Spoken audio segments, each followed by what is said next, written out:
United. Now to our next conversation. Globally, sub-Saharan Africa remains the most underserved region in terms of internet infrastructure, internet penetration on the continent, about 40%, excluding more than half of the continent's population.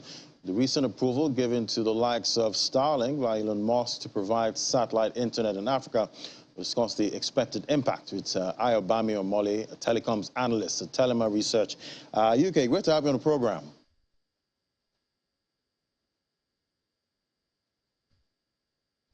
So, Ayobami, so Africa still lags behind, when it comes to internet penetration. Is satellite internet the answer here? Yeah, you're right. Internet penetration is low in sub-Saharan Africa compared to other regions. Is satellite internet the answer? I would say no. Can it help? Definitely yes. And, with many problems, they are usually multifaceted and it will require a lot of solutions or factors working together to make sure that it improves. What way can satellite internet help? Like you said in your introduction, definitely infrastructure or internet infrastructure generally is poor in Africa, especially in landlocked countries. And we know that landlocked countries are like 1/3 of the African continent. So fiber rollout and, getting the necessary infrastructure to make sure that quality internet is available in those areas can be quite difficult. Satellite internet can come into play in this aspect by acting as a backup for mobile network operators to spread their services, both mobile and internet services, to this region.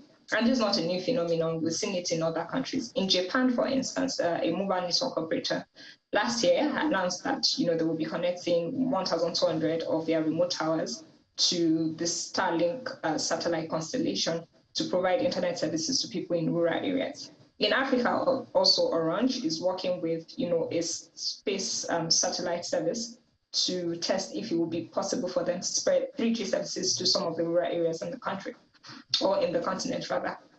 Why I think that satellite internet might not be the total answer is because we have other issues.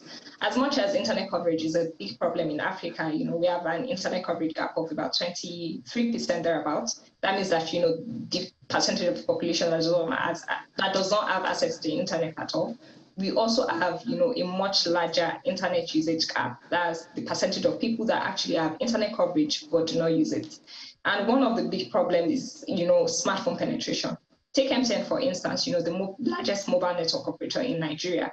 Their 3G population coverage is about 90%, 4G population coverage is about 70%, but the smartphone penetration on their network is about 50%, and that is because, affordability is a big concern. Apart from the fact that, with poor people, it's just very difficult for most Africans to get affordable smartphones or devices that they can connect to the internet. According to Alliance for Affordable Internet, the average cost of the smartphone is about 45% of the monthly income of someone in sub-Saharan Africa, compared to 2% in developed countries in North America, and the global average of about 27%. So yes, to your question, can satellite internet solve some of the problems that we have in internet penetration? Definitely, but there are also other issues that we need to consider that are very important to improving internet penetration in the continent.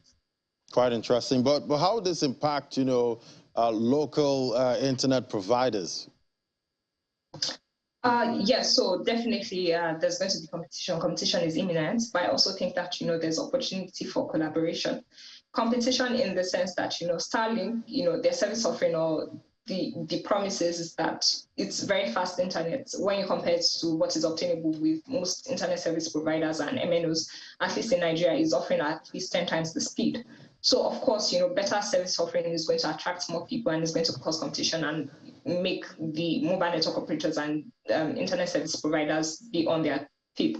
But there's a concern for affordability. So Starlink, or in their mandate, is to provide internet services to rural areas and people who do not have access to internet.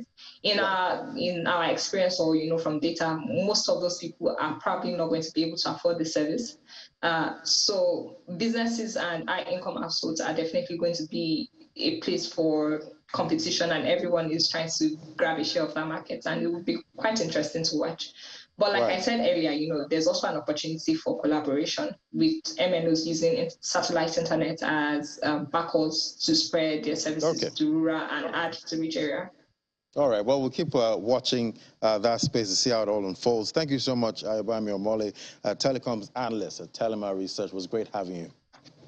Thank you very much, Ladi. It was nice to be here. Thank you.